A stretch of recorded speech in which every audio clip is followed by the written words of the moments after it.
Well, it's Easter week, Kyle. This will air on Good Friday. It is Easter week. You have any big plans? Hey, we have come north about 5 hours. Sarah and I are up in the high Sierras with my dad, and so we're doing this podcast remotely. I don't have my normal equipment, so it's probably going to be a bit rustic, but our big plans were for my daughter's family and her kids to be up with us over the weekend and celebrate Easter up here, but they ended up having a change of schedule, so they came up early in the week, and they just went home today. So now Sarah and I have some time alone with my nearly 96-year-old father, and that's special. So we're really going to enjoy that and Easter with him. It'll be cool. That'll be a good weekend. Quiet, but also sounds like some good memory possibilities. Always. And you, what do you guys got going? We've got family coming in from Western Michigan. So Jess's sister and brother-in-law are coming in. And then we're kind of doing our Easter celebration on Saturday because I have siblings that are going to spend time with their in-laws. And so, yeah, our families decided to get together and do Easter Sunday on Saturday. The Rices are celebrating on Saturday, and then you guys will have a quieter day on Sunday then. That's right. We'll probably just enjoy some time with family. So the Rice COVID spreader event will be on Saturday. Yes, that will be the central landing hub of the COVID spread amongst the Rice family. Well, Sarah and I got our second vaccine, so... Oh, nice. Okay. We're that much closer to whatever. I had a little bit of a reaction to it on Sunday night, day and a half after I had the shot, actually. I had a little bit of a kind of a headachy, nauseous thing, but it lasted all of about 10 minutes. And then I was weak for, about 24 hours. I was abnormally weak. And then things have returned to normal. So now, does this mean you are going unmasked, or are you going to still be masked up? And yeah, CDC says masks are still a good idea. So yeah, we're going to keep masking. I'm not sure that how much of a health concern that is for us. Mm-hmm. I think that more has to do with, let's not really tick off the people who haven't had the vaccine yet. So if we all just kind of keep participating together, and for the community aspect of that, I'm all in. I'm all in to say, hey, if all the people who've been vaccinated get to take off their masks and run around and eat indoors and do things that other people who can't have the shot yet can't do, that just kind of has a bad feel about it. So we're going to respect that a bit. Well, and do you think that as you've gotten the vaccine and as the things are kind of shifting in community around the U.S., do you feel like you might start traveling again, or is that not a door you want to consider yet? It depends. I've actually got a trip scheduled next month. Oh, nice. Part of a work we're doing with Language of Healing in a college in Texas. So it looks like I may go into Texas. So we're going to see how that works out. It's a little bit I'm not looking forward to going back to airports and having nothing to do with COVID. Just I've enjoyed my year away from all that. Okay. So it looks like, yes, some of that travel may start happening, but we're going to kind of go at it pretty slowly. I finished up the My Friend Lewis stuff last week. So awesome. It really feels like that break between projects where I don't know what's next. I don't care what's next. It's a great week just to hang out with the kids, and then now to hang out with Sarah. And somehow next week we'll kind of get back to, okay, God, what's next on your plate for Wayne? That sounds like a wonderful break, and I would encourage you to take advantage of it. Oh, don't worry, man. The high Sierras are the best place to take a break like that, man. I agree with you. It's nice. It's in the 60s during the day. It's a little cold at night. There's still snow on the ground, but not much. It's kind of all melting away. So it's just beautiful up here. It's a beautiful time of year. And we took the grandkids for a hike up into the wildfire areas the other day, the wildfire scar. And man, it just, how hot, how whatever that must have been, just to walk through and see the damage to the trees and to the ground. And it was a neat time to be there with my grandkids and just talk some of that through. So that was fun. Wow. Well, I'm Wayne Jacobsem. And I'm Kyle Rice. And welcome to this edition of The God Journey. As I said, it may be a little more rustic. I'm not sure how this audio is going to come out. The one advantage, though, we could possibly put up the recorded version, Kyle, of us on video. So people want to see how this podcast looks when we do it. Might put it up, or at least a clip of it, so people have a look at it. Might as well make some functional use out of the fact that we're recording via Zoom this time instead of on my studio stuff at home. But that'd be fun. We'll see how that happens.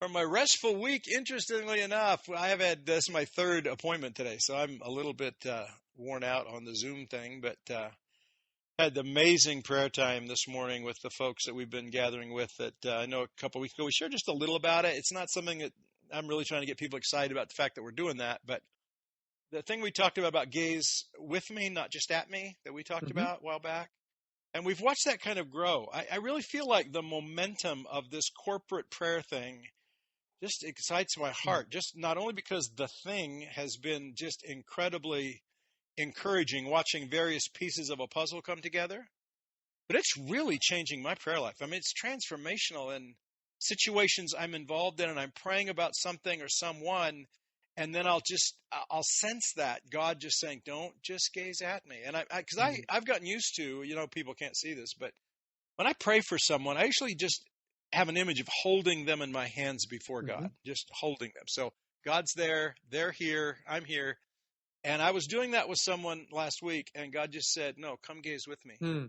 As I was praying with God, just look at it over some series of time and praying for the need that's there, he just says, don't look at the symptom.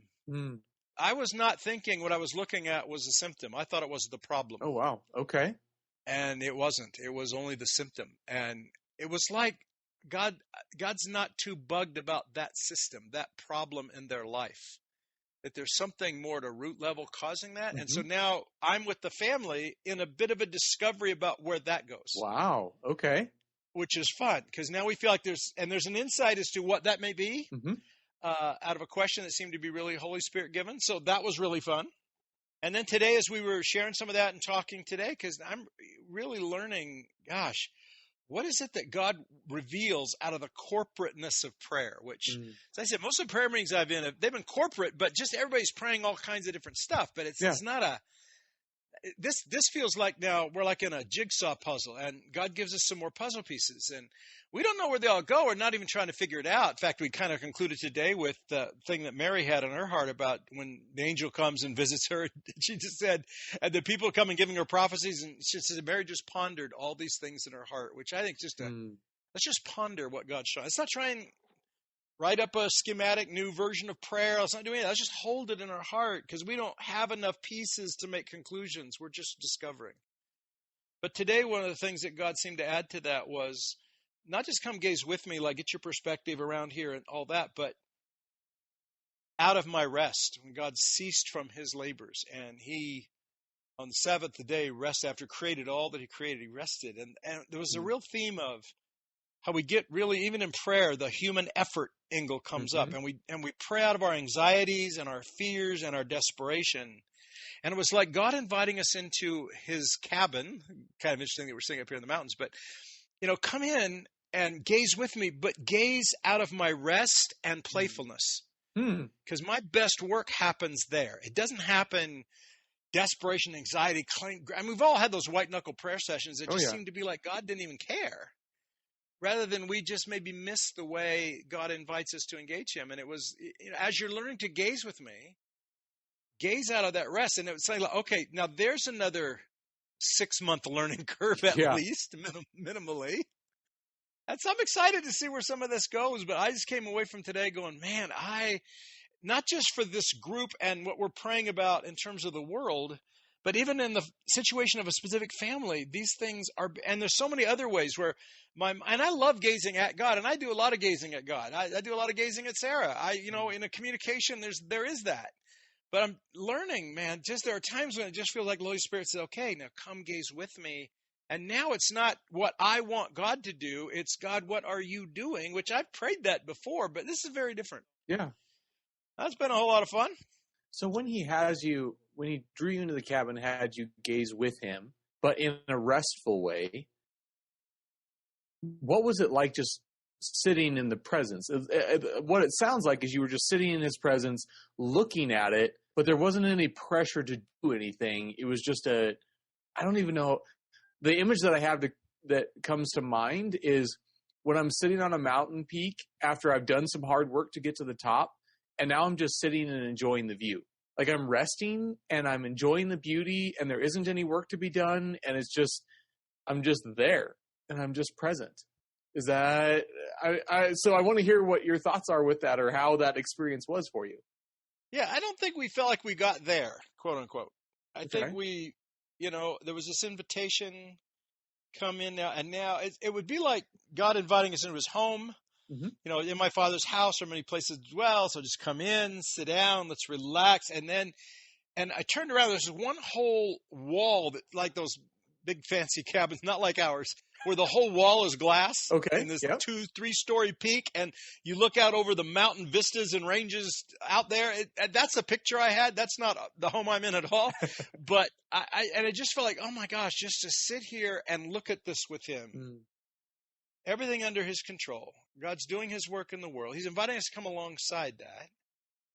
And we got to that right at the end of our time. So we didn't really have a lot of time to sit there and just bask in it. And there was in my heart the feeling like, I really need to learn what this means. It's not as simple as just, we saw that, now we're doing it. Mm-hmm. It's, wow, this is a growth curve. I'm really wanting to learn to sit in God's, and the two words were rest and play. Mm. And that's kind of a weird, everybody's comfortable with play and God. I got yelled at a lot for the shack. You made God way too playful in that. And I'm going, but that's the God I know. Yeah. And that's the Jesus in the Gospels. There's times when he's intensely serious, Mm-hmm. and there's times when he's uproariously playful. And he encourages us to be childlike. And childlike is all about play. That's my grandkids are all about play. And the play part of humanity, I think, is the innocent divine part.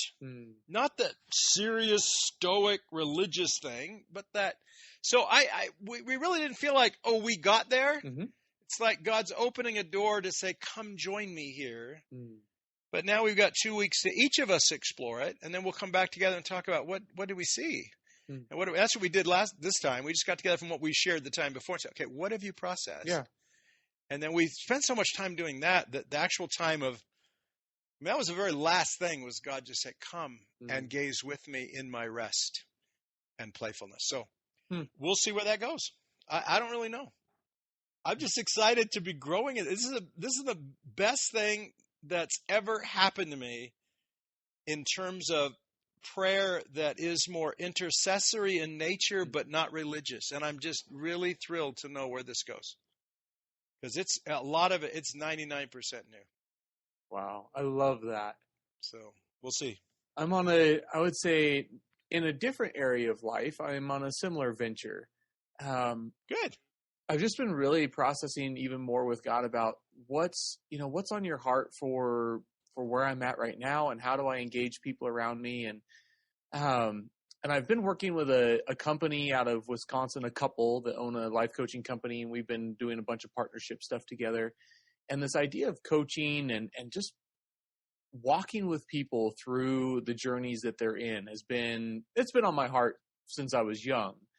But I really felt this nudge to just put it out there to my Facebook community and not promote it hard, not push it hard, but just say, hey, would it be a resource for anybody if I was just to host a Zoom life coaching session for late teens, mid 20-somethings about the process of adulting as they're moving. Adulting. Yes. Okay.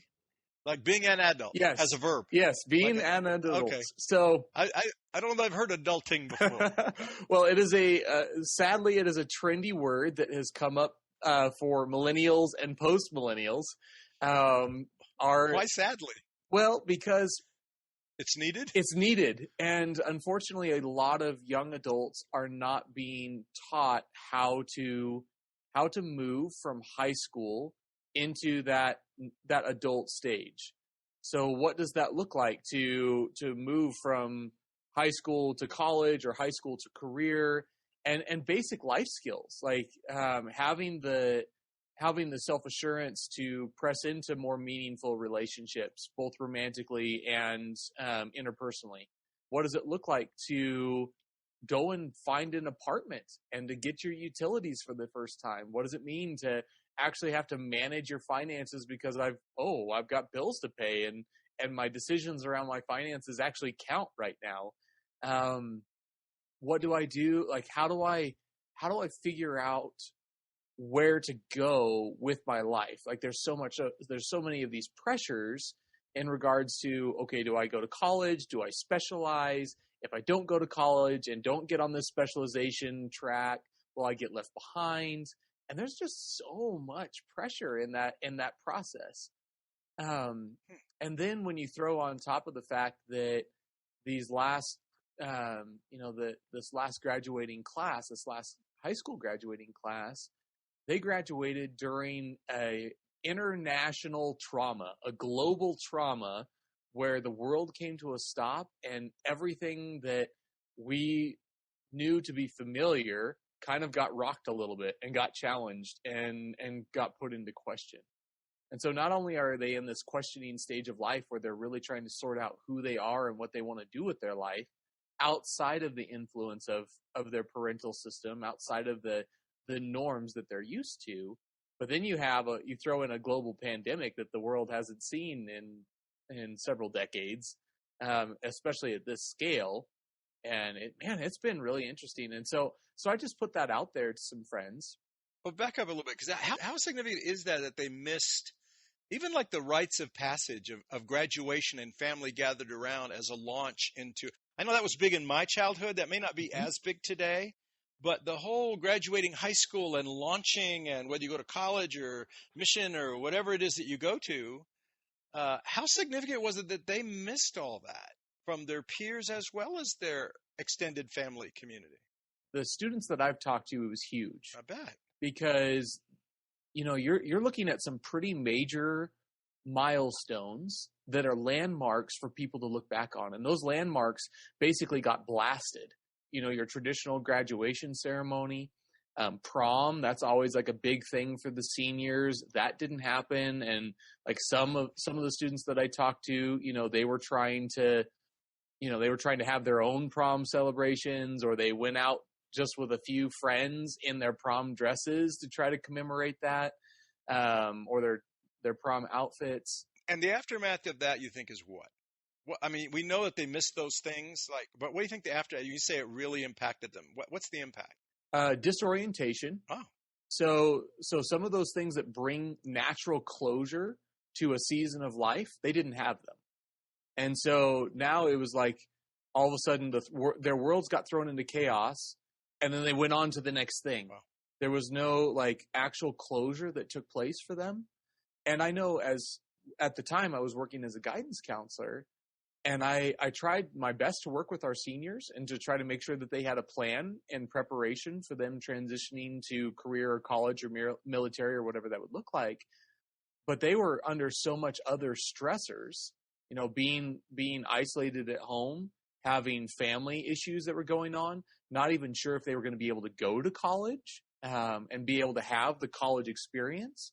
So a lot of these students felt like, in some regards, that they were really robbed. Oh, sure. That they really missed out, and there was that something was very important, a very meaningful season of their life was stolen from them. So there was a real grieving, disorientation, pretty significant anger. There was some anxiety and depressive type symptoms that started really showing up. So those were just a few of the things that I began to see with students. Okay, so you got some people that said they were interested, in hanging out with you? Yeah, so I had a few people so we did 2 different sessions, one for juniors and seniors in high school, and then one for 19 to 25-year-olds that were either in college or just out of college. And it was just one of those nudges, Wayne, and yet it was so cool. Wow. I got into the second session with the young adults that were post-high school, and the issues that they were facing, the fears. So one of the themes that we talked about last week was the impact of fear in your life. And what does that look like? How do they perceive fear? It was so cool because in our first session, I just put it out there to them and said, hey, I'm not sure what this is going to look like. I don't know where this is going to go, but I just wanted to create a sounding board and a resource as somebody who is 35, married, has a kid, does not have it all figured out, but is fairly closely connected. I'm not too far out of the adulting process, but I'm also far enough through it that I can cast some vision of hope and a little bit of wisdom on how to navigate some of it. Now, in times past, we would have thought that would just come from normal parenting. Correct. But they've been talking for a long time, maybe the last 10 years, that kids post-high school aren't ready to thrive as an adult. No. Marriage has been pushed way off. I know I got out of high school going to go to college. I'm going to get married. Did at 22, raising kids at 25. Now marriage has been pushed back late 20s, early 30s. and Mm-hmm. having kids much later than that. What changed? It wasn't just COVID. So what changed before No. COVID? That were parents just less engaged helping their kids get there, or did they think the schools were doing it? What do you think? Do you have any thought of it? Because you grew up during that time when all that Oh yeah. moved so far. There's man, that's such a multi-dimensional challenge. You're welcome. No problem. Thanks. I appreciate You're that. I think one thing is a major shift in the family system. So, for a lot of it, parents were not either as engaged. A lot of families were from double income families. So both the parents were working. So the amount of time that they had to contribute to the family system was very different. So that was one piece. I think also the whole concept of the lawnmower and helicopter parent. So the lawnmower parent is the parent that drives the lawnmower in front of them and cuts down all of the challenges and opposition that might stand in front of them. And they just kind of truck in the path behind them. And then on the flip side, the helicopter parents that are hovering over them. And yes, they can kind of have adventures, but not really, because the parent is ready to swoop in and pick them up and hold on to them and coddle them in a moment's notice, and honestly fight their battles.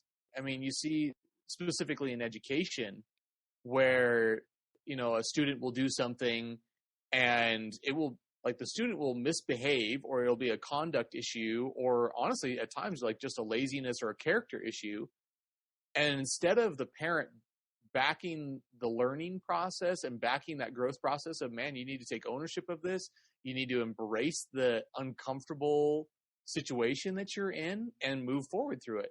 Instead of them allowing them to have that experience, they go in and they attack the school, they attack the administration, they place the blame anywhere but on their holy child that, of course, can do no wrong. Yeah, sad. And yet, I remember when I was working at EWC, I remember hearing this like screaming from down the hall coming from one of our women's wings.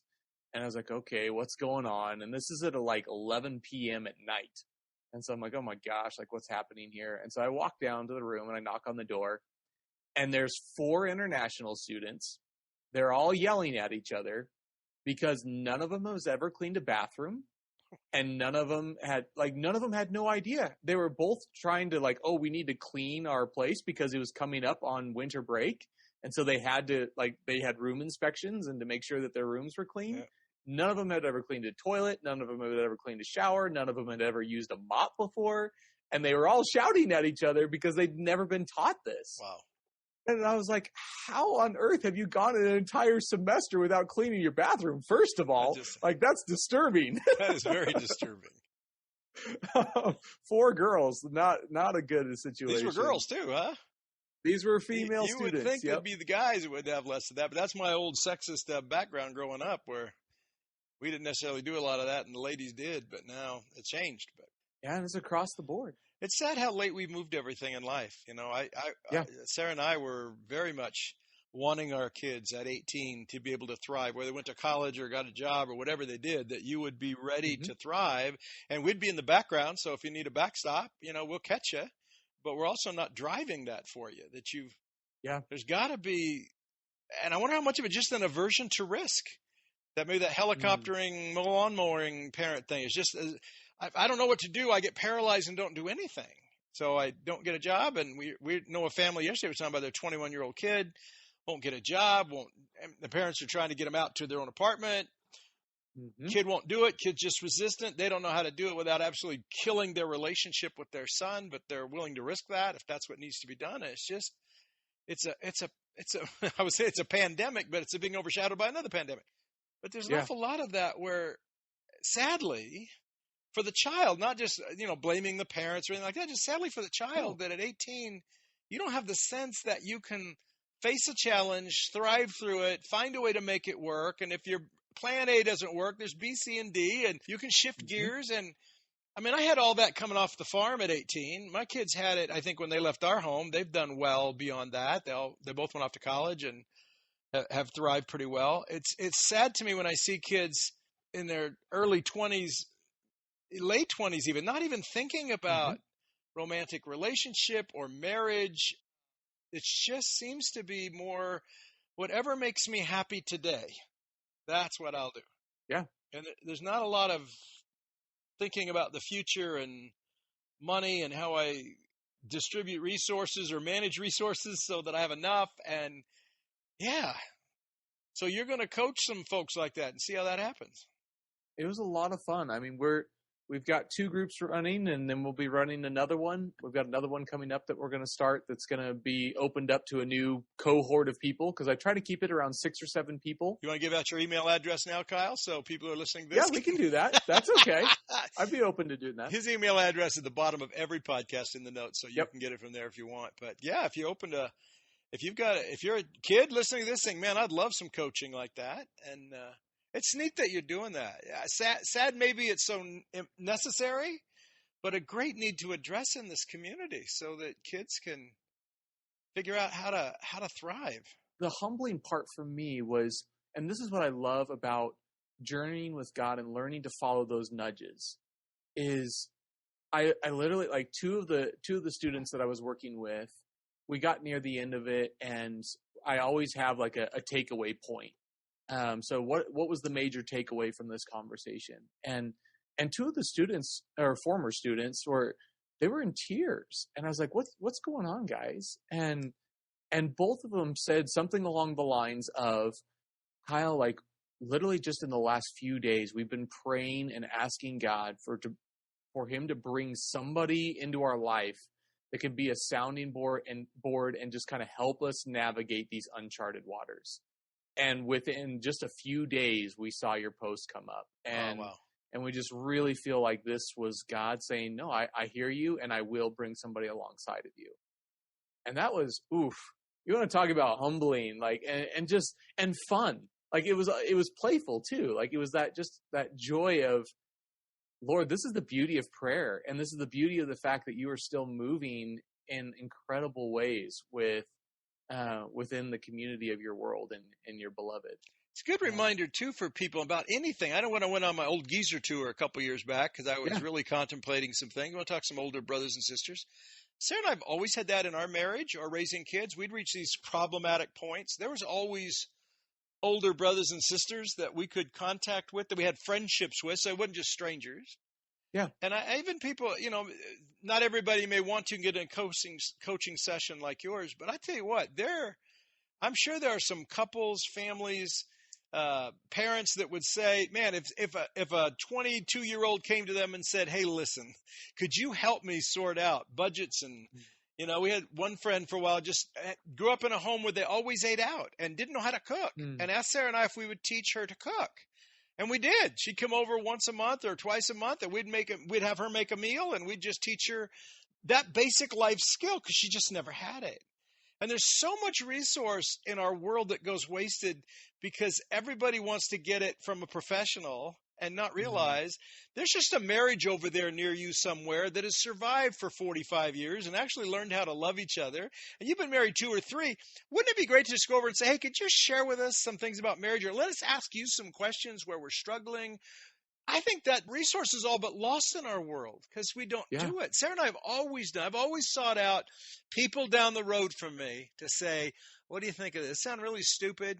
Or does it sound like it might be something worthwhile? And I just think that's a missed resource. So even if they can't get in on Kyle's adulting workshops or whatever, fine. And it can't even be about adulting. It could be about parenting. It can be about just economic stuff. You've gotten your family in a hole and you don't know.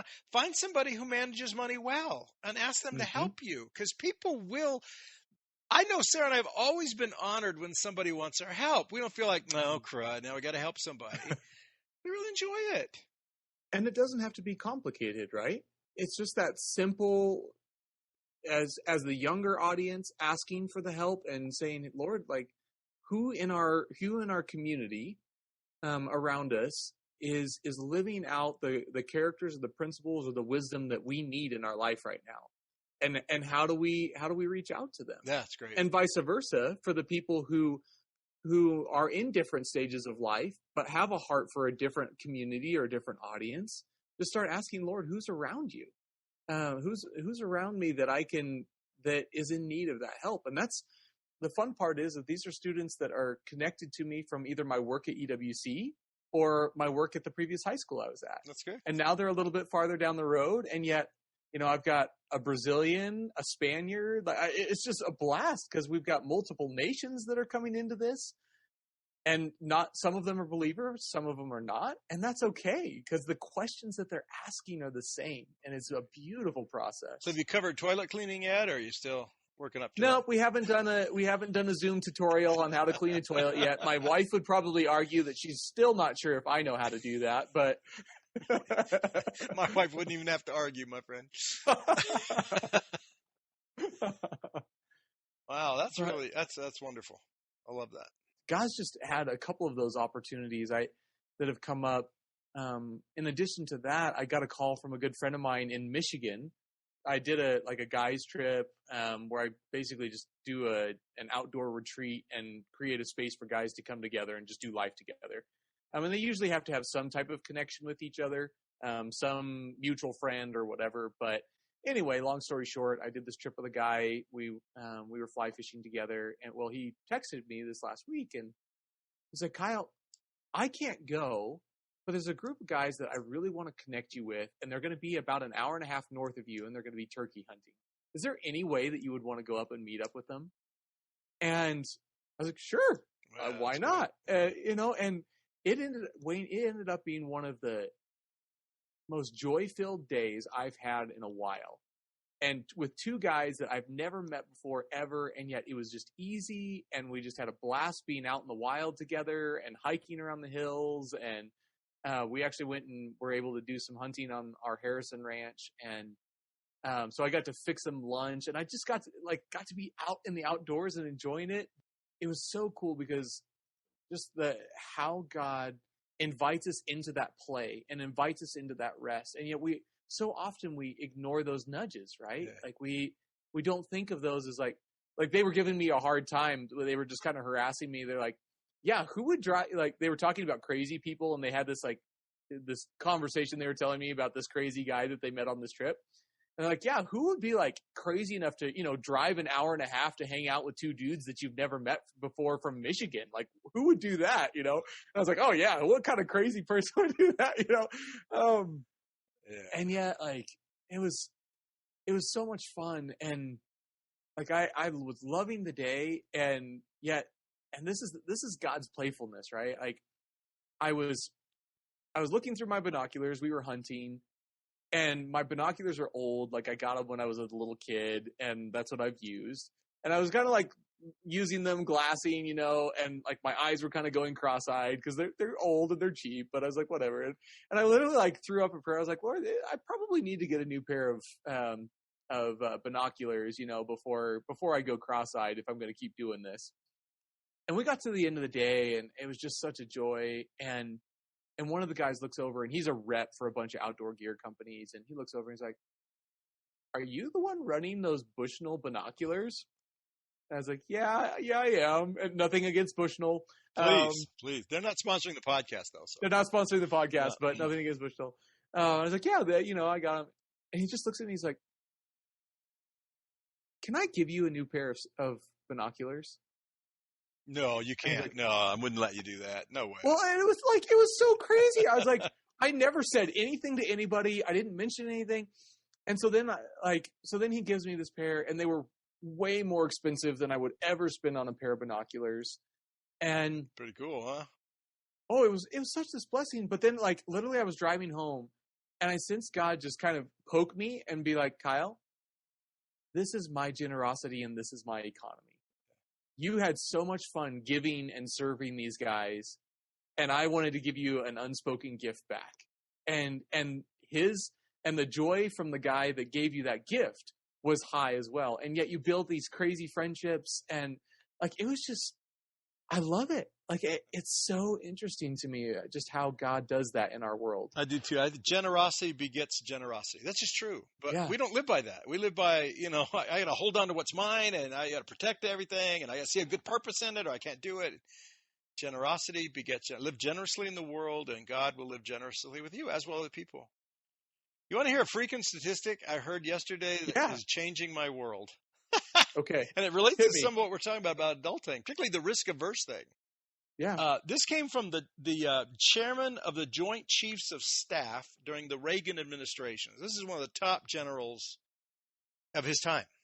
And he's done Okay. a lifelong study of what makes a general successful in battle and what makes a general fail in battle, in the fog of war, as he calls it.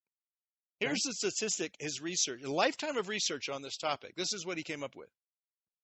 A general going into a battle in the fog of war is misperceiving what's going on 95% of the time. A successful general is misperceiving 95% of the time. Defeated generals go into battle misperceiving 99% of the time. He says the difference is 4%.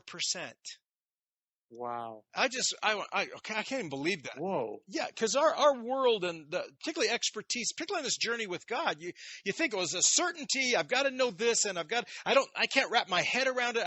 All you've got to do is be 5% aware. Because I think the fog of war is one thing, the fog of adulthood is another, the fog of prayer is another, the fog of what's going on, mission, whatever you want to say. Yeah. The human arrogance is somehow I can be certain. If I can just get enough facts, I can be certain. The humility of a general that's saying, okay, I'm going to be 95% misperceiving what's going on, but I'm going to try and be right about that 4%. I'm going to find out enough about this that I can make enough right decisions that I'm going to be successful in war. That's the only gap. I mean, yes, would they like a general who's 95% perceiving right? Well, sure. Yeah. But in Absolutely. the fog of life and reality, it's just not reasonable. And I think I've heard the statistic. I thought this will drive perfectionists insane. No wonder they can't do anything. They're paralyzed. I don't know enough. You're never going to know enough. What I was encouraged by that, even with this growth I'm learning in prayer, because the things I'm praying about, I'm pretty sure that I'm misperceiving at least 95% of what's going on. I'm pretty sure I misperceive about 95% of who God is. I'm sure I misperceive in any situation we're in, particularly if we're assuming someone's motives or why did they do that? And how people ask me when somebody does something to me, they'll go, why do you think they did that? And I think they probably did it because of this. I'm going to be hopefully only 95% wrong about my perception of that, not 99% wrong. The humility of realizing I don't have everything, but the leaning into, God, if you'll give me a glimpse of something, a glimpse is enough. I don't have to know everything. I just like that glimpse of, I think I'll put the word out and see if we'll do a class in Adultsem, see if we can help some kids who don't have it anywhere. Just that little nudge leads to something else. It doesn't have to be perfect, or going up and helping people on a turkey hunt. And I've loved the last 2 days. I've just kind of basked in this statistic, going, this sets me free in so many ways. One, to be honest about how much I misperceive, and two, to be willing to say that glimpse God's giving me is probably way more than enough. I don't need to know everything, and if I'm going to wait till I'm certain of the outcome, I'm going to be paralyzed. And that's maybe where those 99% generals are. They just can't make a decision because they don't feel like they know enough. And I don't know. I haven't done the reading that this guy's done on it, but I'm thinking that just now as I'm talking about going, that's probably a big factor. It's the reason the guy hid his talents, right? I'm afraid if I use my talent and I lose them, then the master's going to come be really angry. And really all God's asking us to do is just take the next step that I show you. You don't have to know anything more about the end of the age, how the polarity of the world, how the pandemic, how any of that. What you need to know is, I'll give you a little light today. Why don't you follow that 4%? And then I'll give you 4% tomorrow. And I'll give you, and be humble about, if you think you know everything, you're already a losing general.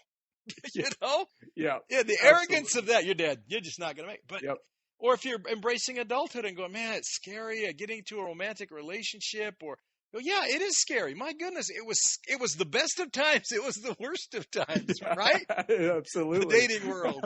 Yeah. I just found that so encouraging to say, let go, Wayne. You don't have to have it all figured out, and you don't have to act like you do. If you just lean into that percentage I show you, and I think people meeting with you on things like that, that can be that 4%, just the encouragement that someone's been down this road and survived it. I can go down this road too. And I love that. I'm actually going to share that with I'm going to share that percentage with my two groups because that, like, we were literally last week, we were talking about giving ourselves permission to fail and to not know, and that it's okay to do that. It's okay to not have the 5-year plan, and it's okay to be in the present and say, okay, what's in front of me for today? That's great. And yet there's so much pressure to have it figured out, whether it be from the colleges or the career path. Like literally every job application or job interview I've ever been on, they've asked, so what is your 5-year plan? I hate that question. I hate it. Yeah, mine never worked. Oh my gosh, mine either. And so I've just got to being honest and being like, look, these are the themes that I love doing in my life. And so my hope is in 5 years, I'm going to be operating out of these themes, whether it's in this job or another one. That's what I hope I'm doing. Oh, that's awesome. I love the freedom of that. If people can have that freedom to go live that way in the world and watch God walk alongside them, you don't have to be certain. You have him after all. My goodness. Yeah. That'll be enough. Yeah. All righty, man. Happy Easter to you. Happy Easter. You guys have a great weekend. You as well. We'll check in later. Enjoy your mountains. I love it.